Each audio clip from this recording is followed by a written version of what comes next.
स्वर्णी नाम की औरत रहा करती थी। उनके दोनों बेटे शहर में जाकर काम करा करते थे। बड़ी बहू का नाम प्रतिभा और छोटी बहू का नाम सुनैना था। स्वर्णी और प्रतिभा हमेशा सुनैना को तंग किया करती थी, क्योंकि उनके छोटे बेटे ने सुनैना से शादी अपनी पसंद से की थी और सुनैना एक साधारण से परिवार से थी। एक बार बड़ी बहू के हाथ से सास का चश्मा टूट गया। ये क्या कर दिया मैंने? ये तो माँ जी कल ही बनवा कर लाई थी।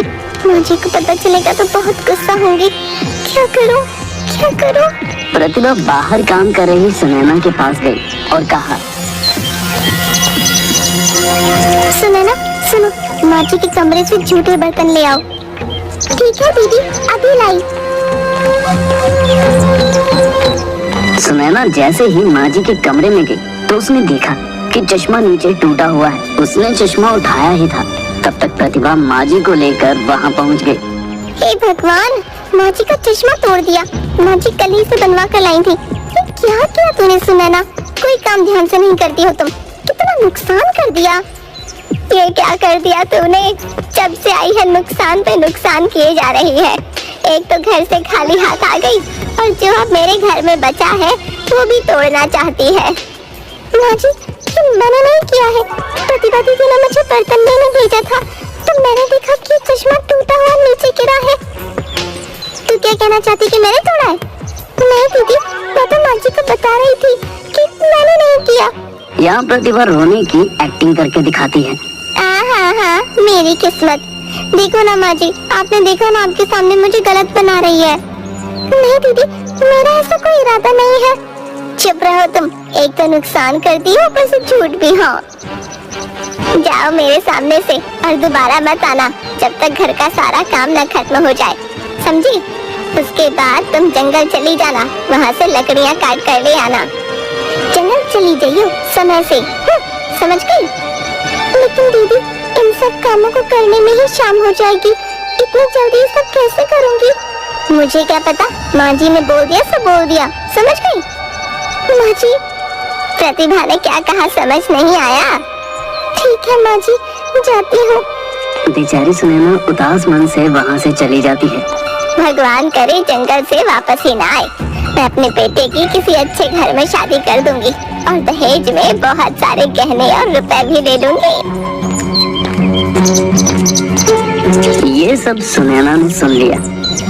माँ जी, मेरे लिए भी एक सोने का हार ले लेना। आखिरकार मैं इस घर की बड़ी बहू हूँ।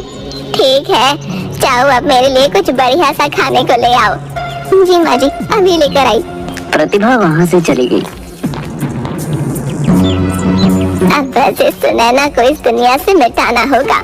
एक बार ये काम हो जाए, मैं पंडितों को जी भर के खाना खिलाऊंगी। सुनैना काम करते करते रोने लगी। मैं ऐसा क्या करूं जिससे माँ जी मेरे बारे में ये सब सोचना बंद कर दें? हे भगवान, मुझ पर अपनी कृपा करो। मैं ये सब और ज्यादा नहीं सह पाऊंगी।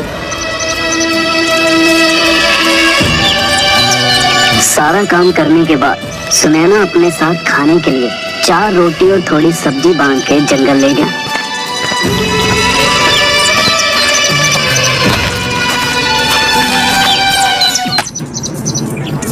सुनैना जंगल में लकड़ी काटने लगती है। उसने लकड़ी का एक गट्ठा बनाया और छांव में बैठ के तब उसके थैले से रोटी का डिब्बा नीचे गिर गया। अरे, मैं तो खाना ही भूल गई। लोग काम भूल जाते हैं और मैं उनकी खाना ही भूल गई। क्या करूं अपना? अब बस जल्दी घर चली जाती हूँ। इसे खाऊं या नहीं? ऐसा करती हूँ, खा ही लेती हूँ। वैसे भी दिन से कुछ खाया नहीं, फिर रात का खाना भी तो बनाना पड़ेगा।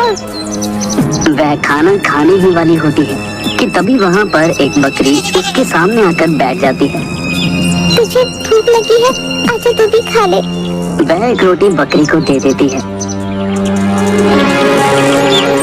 बकरी फिर भी नहीं जाती। इस बार वो एक और रोटी देती है और इस बार बकरी चली जाती है। लगता है इसके नसीब में रोटी खाना लिखा था। चलो इस बेजुबान के पेट में भी कुछ गया। इसके बाद वो थोड़ा पानी पीती है। तब तक वहाँ से एक बूढ़ी औरत बहुत सारा सामान लेकर गुजर रही होती है।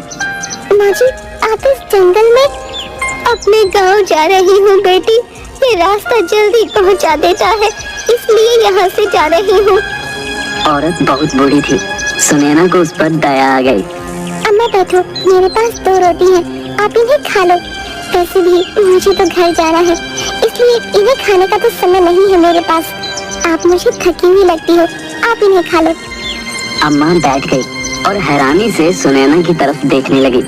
इस जंगल में लगता है भगवान ने तुझे भेजा है मेरे लिए। ला बेटी ला, जोरों की भूख लगी है मुझे, बहुत बुरा हाल है। खुश रही तू बेटी। सुनैना ने रोटी सब्जी अम्मा को दे दी और अम्मा ने बड़े चाव से रोटी सब्जी खा ली।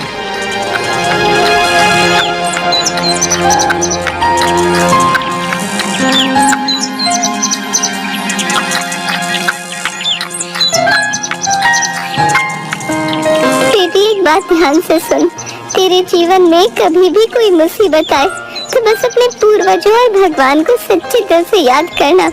उसके बाद सामने मुसीबत पर लाल कपड़ा और अगरबत्ती जलाकर हाथ जोड़ लेना, सब ठीक हो जाएगा। धन्यवाद अम्मा, बड़ों की कृपा से ही घर परिवार फलता फूलता है। कभी बलियापुर गांव में आना होगा तो किसी से भी पूछ लेना मेरी माँ जी का नाम, उनका नाम स्वर्णी देवी है, तो आपको बता देंगे मेरे घर का पता। कभी आना हो तो हमसे मिलने जरूर आना। जरूर बेटा, कभी मौका मिले तो जरूर आऊंगी। अब बेटी तू जल्दी घर जा, ये जंगल तेरे लिए सुरक्षित नहीं है। ठीक है अम्मा, आप भी जल्दी चली जाओ। और हाँ बेटी, कभी भी डर लगे तो अपने पूर्वजों को याद करना, पितृ हमेशा अपने वंशजों की रक्षा करते हैं। जी अम्मा।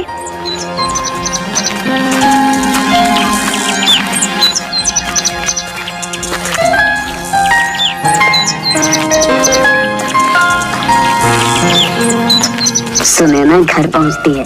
उसके बाद रात के लिए खाना बनाने लग जाती है। खाना बनाकर सबको खिलाया और उसके बाद सब सो गए। अचानक पूरा घर हिलने लग गया। कुछ देर बाद सब एकदम से शांत हो गया। माँ जी, ये क्या था? ये कैसी आवाज थी? रुक, मैं देखती हूँ। सुनैना, जा तू देख क्या है वहाँ। माँ जी, मुझे डर लग रहा है। जाती है या नहीं? इसके बाद सुनैना कमरे में देखने चले गई। वहाँ कोई नहीं था।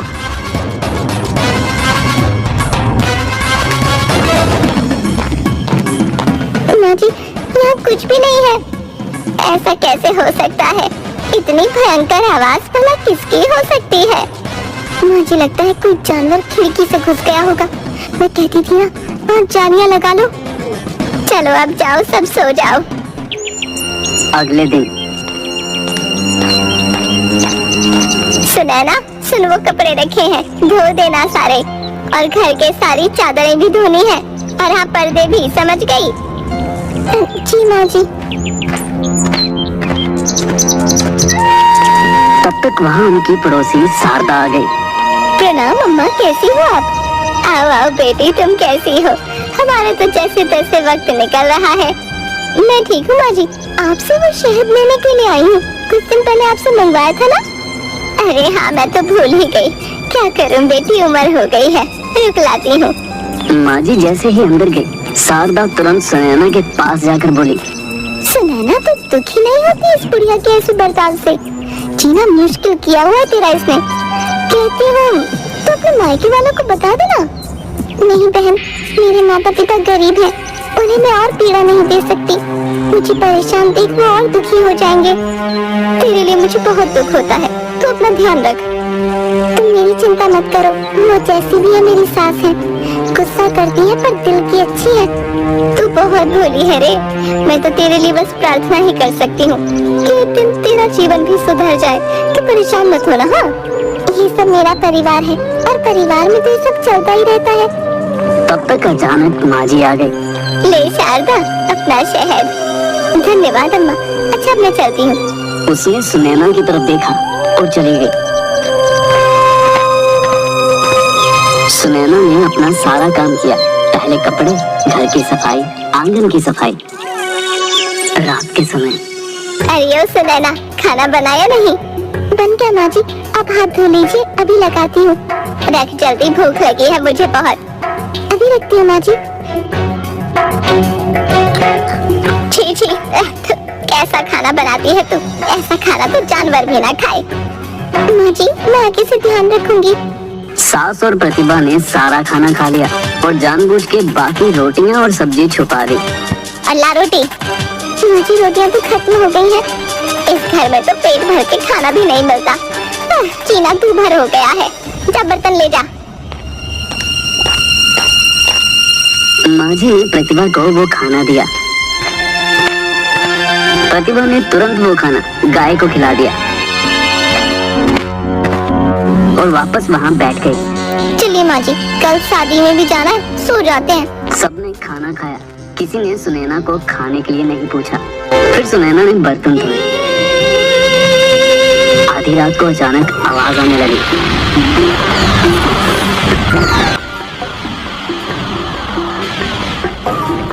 सब बाहर आ गए।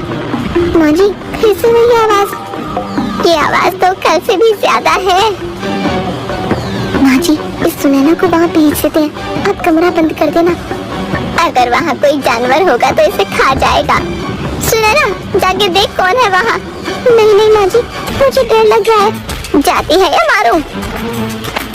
सुनैना जैसे ही कमरे में गई, प्रतिभा ने दरवाजा बंद कर दिया। माँ जी, दरवाजा खोलिए। आप मेरे साथ ये सब क्यों कर रही हैं माँ जी? मुझे डर लग रहा है। ये सब मेरी बेटे की जिंदगी में आने से पहले सोचना चाहिए था। अब भुगत। दोनों हंसने लगी। माँ जी, यहाँ सांप है। सांप। सुनैना जो कि कोने में छुप गई।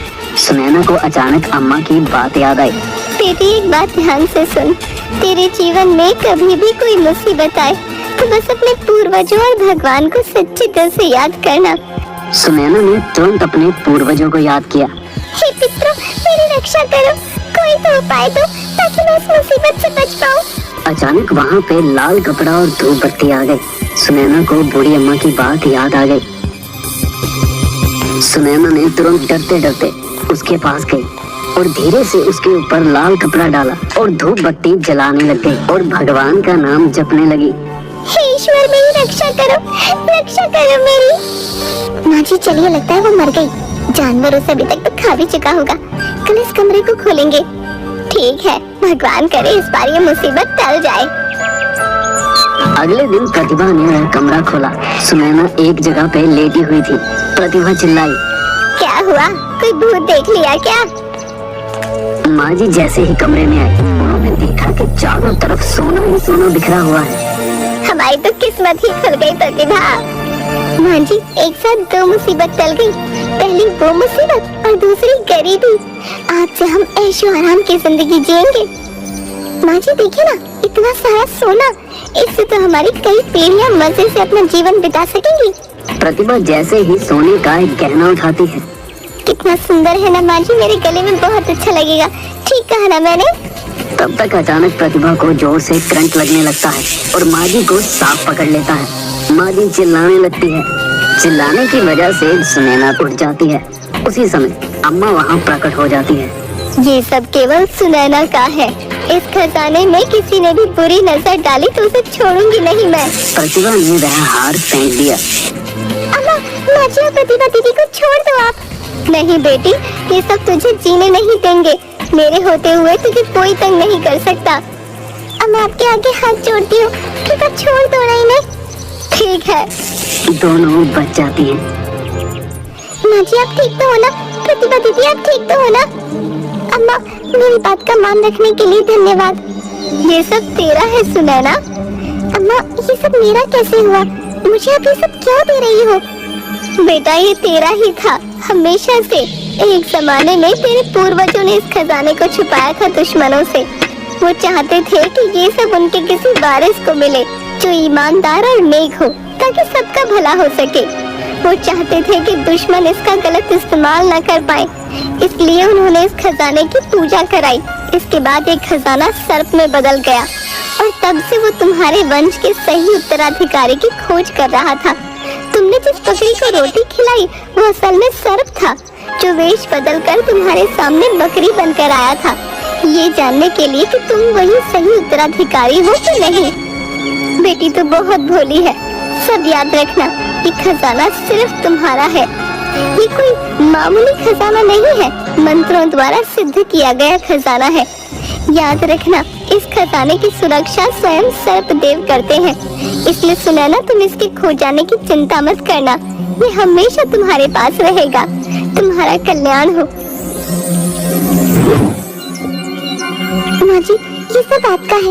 इसका जो कुछ भी करना है वो आपकी मर्जी से ही होगा। बेटा, मैंने हमेशा तेरे साथ बुरा किया। तू चाहती तो इतना सारा धन पाके हमें घर से बाहर निकाल सकती थी, पर तू ये सब मुझे दे रही है। क्यों सुनैना? माँ जी, मैं हमेशा चुप रहती थी ताकि एक दिन आप मेरे प्यार को समझ सको। देखो ना, आज आपको मेरा इस परिवार के प्रति प्रेम समझ आ गया। इससे ज्यादा मुझे कुछ भी नहीं चाहिए। मुझे माफ कर दो, मैंने तुम्हें हमेशा मारना चाहा, लेकिन आज तुमने मुझे बचाकर मेरी नजरों में अपनी इज्जत और भी बढ़ा दी है। आज से मैं हमेशा तुम्हारी बड़ी बहन बन के रहूंगी और तुम्हें कुछ नहीं होने दूंगी। सुनैना, इसकी हकदार सिर्फ तू है। ये जिम्मेदारी तुझे ही संभालनी होगी। तेरे पूर्वजों का भरोसा है तू, इसलिए अपनी जिम्मेदारी को समझ और वही कर जो सही है। जी माँ जी, मैं आपकी बात का मान रखूंगी। इसके बाद सुनैना का परिवार बहुत अमीर हो गया और सुनैना दान पुण्य करने लगी।